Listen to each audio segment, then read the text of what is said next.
आता ओटीपी शिवाय सिलेंडर मिळणार नाही, बुकिंगसाठी मार्गदर्शक सूचना जारी। एलपीजी सिलेंडर बुकिंगसाठी 25 दिवसांची असणार अट। बुलढाण्यामध्ये घरगुती गॅस सिलेंडरचा हॉटेलमध्ये अवैध वापर, तहसीलदार विठ्ठल कुमरे यांची धडक कारवाई। 14 घरगुती गॅस सिलेंडरही केले जप्त। आजही गॅस सिलेंडर घेण्यासाठी नागरिकांची गर्दी, ऑनलाईन गॅस बुक होत नसल्याचा आरोप। गोंदियाच्या गॅस बुकिंग ऑफिस बाहेर लागल्या ग्राहकांच्या रांगा।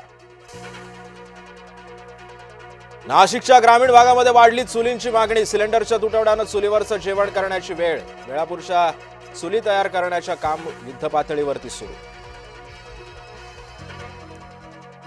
गोंदियामध्ये जळाऊ लाकूड आणि भुसाची मागणी वाढली, सिलेंडरच्या तुटवड्यामुळे लाकडांच्या मागणीमध्ये वाढ। हॉटेल आणि घरगुती मध्ये सुद्धा लाकडांची आणि लाकडांच्या भुसाची मागणी। विधानसभेमध्ये आज धर्म स्वातंत्र्य विधेयकावर चर्चेची शक्यता, विरोधक सरकारमध्ये जोरदार खडाजंगी होण्याची सुद्धा शक्यता।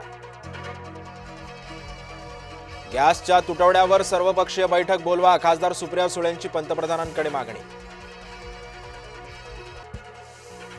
इराणवर मजा म्हणून आणखी हल्ले करणार, पश्चिम आशियातील संघर्ष अजूनही तीव्रच। नेतान्याहू यांचा मृत्यूची अफवा असलेला व्हिडिओ फेक, समाज माध्यमांमध्ये चर्चांना एकच उधाण। स्ट्रेट ऑफ होर्मुझच्या मुद्द्यावर पंतप्रधान मोदींच्या शिष्टाईला मोठं यश, आणखी काही भारतीय जहाज सुरक्षितरित्या भारतामध्ये दाखल होण्याचा मार्ग सुकर।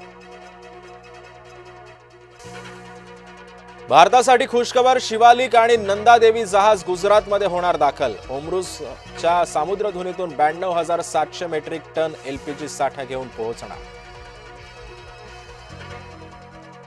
पोटनिवडणूक बिनविरोध होण्याबाबत मविया निर्णय घेईल, मवियाच्या बैठकीमध्ये चर्चा झाल्यानंतरच अंतिम निर्णय। बारामती आणि राहुरी पोटनिवडणुकीवर वडेट्टीवारांची प्रतिक्रिया।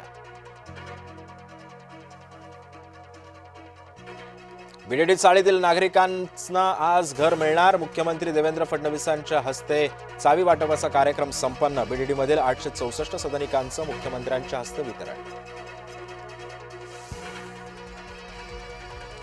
एकनाथ शिंदेंच्या नावे बनावट पिवळं रेशन कार्ड, छत्रपती संभाजीनगर शहरातला धक्कादायक प्रकार समोर। इम्तियाज जलील यांनी भर पत्रकार परिषदेतून दाखवलं होतं पिवळं रेशन कार्ड। स्वीकृत नगरसेवकांसाठी वरिष्ठांचे कानावर हात, सिग्नल मिळत नसल्यानं इच्छुकांचा हिरमोड। नाशिक महापालिकेमध्ये होणार 10 स्वीकृत नगरसेवक। नागपूर विद्यापीठातील कराटे संघातील विद्यार्थिनींशी तरुणांचं गैरवर्तन, फलकुनामा एक्सप्रेसमध्ये तरुणांचं विद्यार्थिनींशी असभ्य वर्तन। बीडच्या केजजवळ खासगी बसचा भीषण अपघात, बस उलटल्यानं 20 ते 25 प्रवासी जखमी।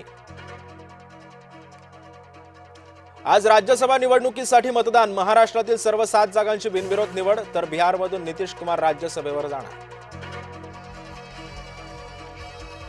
ओडिशाच्या एससीबी मेडिकल कॉलेजमध्ये भीषण आग, ट्रॉमा केअर आयसीयू मध्ये आग लागल्याची माहिती। 10 तरुणांचा होरपळून मृत्यू।